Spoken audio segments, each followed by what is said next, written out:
Xin chào các bạn đã quay trở lại với review 5 phút. Tiếp tục series review các nhân vật trong phim hoạt hình 3D Trung Quốc. Hôm nay hãy cùng mình tìm hiểu về Bì Bì Đông, nữ nhân đẹp nhất nhì Đô La Đại Lục nha. Liệu rằng sau tất cả những gì nàng đã làm là đáng thương hay đáng trách? Trước tiên, về tạo hình nhân vật. Dù là nhân vật chính trong phe phản diện nhưng không thể phủ nhận vẻ đẹp sắc sảo của nàng. Bì Bì Đông thoạt nhìn là một mỹ nữ khoảng chừng 30 tuổi, vóc dáng hoàn mỹ, gương mặt phải nói là tỷ lệ vàng đến từng chi tiết. Nàng sở hữu mái tóc dài ánh tím, cặp lông mày lá liễu, sống mũi dọc dừa cao vút, bờ môi mỏng đầy quyến rũ, mỗi một chi tiết hoàn hảo như được đúc kết tỉ mỉ. Khoác trên mình bộ khải giáp màu bạc, đầu đội vương miện chạm trổ hoa văn tinh xảo. Trên tay nàng luôn cầm một thanh huyền trượng càng tôn lên vẻ đẹp cao quý, thánh khiết tựa như một nữ thần chiến binh. Thực lực đỉnh phong của Bì Bì Đông trước khi nhận truyền thừa thần vị La Sát Thần là 99 cấp. Nàng sở hữu cho mình song sinh võ hồn Tử Vong Chu Hoàng, cùng phệ hồn Chu Hoàng và thiên phú tu luyện ngàn năm hiếm gặp. Bì Bì Đông được biết đến là giáo hoàng tối cao của Vũ Hồn Điện, là một người lãnh đạo tài giỏi. Sau hơn 20 năm kế nhiệm, dưới sự cai quản của nàng, Vũ Hồn Điện đã xâm chiếm được nhiều vùng lãnh thổ, hủy diệt Lam Điện Bá Vương Long và làm Thất Bảo Lô Ly Tông tổn thất lớn. Sau đó một thời gian, Bì Bì Đông tuyên bố lập quốc, lấy tên là Vũ Hồn Đế Quốc. Sau khi thành lập, nơi đây phát triển mạnh mẽ, danh tiếng phủ sóng khắp cả đại lục. Vì ở phe phản diện nên việc bành trướng lãnh thổ cũng như hủy hoại hai tông môn lớn, tàn sát vô số người vô tội, nên công tâm mà nói việc này là đáng trách. Thế nhưng tất cả những điều này cũng là vì một chuyện tình. Năm đó nàng và Ngọc Tiểu Cương yêu nhau say đắm, cũng thể non hẹn biển, thế nhưng suy cho cùng thì tình chỉ đẹp khi còn dang dở. Nàng ở bên Ngọc Tiểu Cương cho dù hắn không phải hồn sư cường đại, nhưng hắn lại có trí tuệ mà người khác không so sánh được.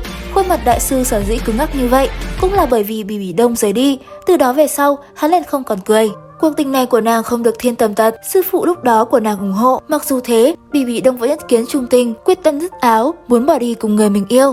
Thiên Tầm Tật không cách nào ngăn cản nàng, đe dọa sẽ lấy mạng Ngọc Tiểu Cương. Bản thân không còn trong sạch, nàng không cách nào đối mặt với đại sư, cho nên chọn cách rời đi mà không nói cho hắn biết sự thật, để rằng hắn cứ hận bản thân mình như thế. Thật vậy, từng là bi ai cũng là bề khổ, không đến được với người mình yêu, còn bị nam nhân khác cướp mất sự trong trắng.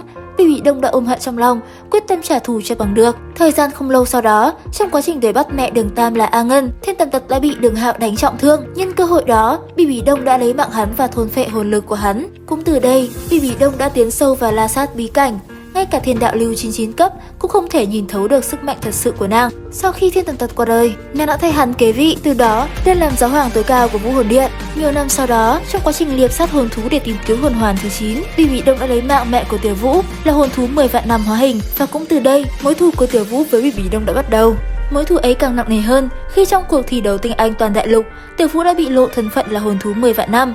Ngay lập tức Bì Bì Đông đã sai người truy sát Tiểu Vũ. Thù hận lên đến đỉnh điểm khi sau này nàng một lần nữa truy bắt Thái Thản Cự Viên và Thiên Thanh Ngưu Mãng. Hai hồn thú này đối với Tiểu Vũ cũng chẳng khác huynh đệ ruột thịt là mấy. Công tâm mà nói, việc nàng liệp sát hồn thú cũng là chuyện hồn sư giới vẫn làm bình thường, chỉ là nhằm đúng mẹ vợ của nhân vật chính, cho nên mới bị quy cho cái mác nhân vật phản diện. Theo quan điểm cá nhân mình, việc này cũng chẳng thể trách nàng được. Tại trận chiến cuối cùng song thần chi chiến tại thành Gia Lăng Quan, Bì Bì Đông đã đỡ cho Thiên Nhậm Tuyết một kích Tu La Ma Kiếm của Đường Tam, vì thế không thể qua khỏi. Tại thời điểm cuối cùng trước khi qua đời, nàng nói: "Ta sát hại nhiều người như vậy, khiến ta bỏ mạng cũng đáng giá. Ta hận thế giới này, cho nên ta muốn trả thù thế giới này. Ta muốn hủy Vũ Hồn Điện, hủy thế giới này, cũng hủy chính ta." Cũng trong giây phút cuối cùng, nàng đã nói ra sự thật với Ngọc Tiểu Cương, giận dò Liễu Nhị Long, cho dù là cưỡng gian đại sư cũng phải cùng với hắn ở một chỗ. Hãy thay nàng yêu Ngọc Tiểu Cương, bù đắp những tổn thương mà nàng đã gây ra cho hắn. Sắc mặt Bì Bì Đông tái nhợt, đôi mắt vốn luôn có uy thế bắn ra bốn phía, khi nhìn đại sư lại có chút thất thần. Linh hồn của nàng suy yếu khiến nàng toàn thân nhìn qua đều có vẻ yếu ớt. Tại sao vậy? Hai mắt của đại sư đã biến thành một màu đỏ, ánh mắt vô cùng phức tạp nhìn chăm chú vào Bì Bì Đông mà nói: "Đương nhiên là vì ngươi. Ngươi đã quên gia tộc của ngươi đã coi thường, khinh rẻ ngươi như thế nào sao? Bọn họ xem thường ngươi, thậm chí đem loại bỏ ngươi ra khỏi tông môn. Ngươi nên cảm tạ ta, là ta giúp ngươi giết hết toàn bộ những kẻ đã coi thường ngươi.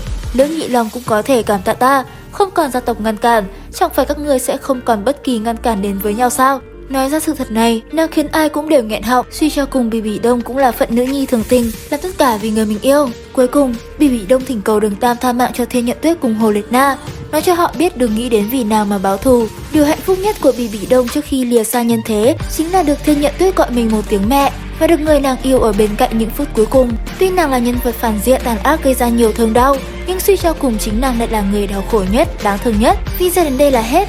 Theo các bạn, Bì Bì Đông đáng trách hay đáng thương? Cùng để lại comment dưới phần bình luận nha.